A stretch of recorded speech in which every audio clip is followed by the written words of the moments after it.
Now when I went into this, I really didn't like how my cords got all tangled up. That really was the problem that I was having. But not only do I have a place to put the wire, but I have a place for the cutoff discs as well as the grinding discs. And I have the wrench as well as the handle that keeps it in place when I'm moving it around. Which is the other thing that I really like about this.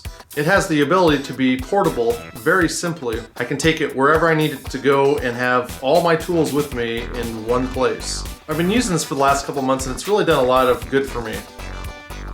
Now I do have an Instructable if you're interested in making this project. It's not ready yet. It'll be ready soon. But I will pin that to the top comment when it is available. If you like this, give it a thumbs up. If you're not subscribed, go ahead and do that.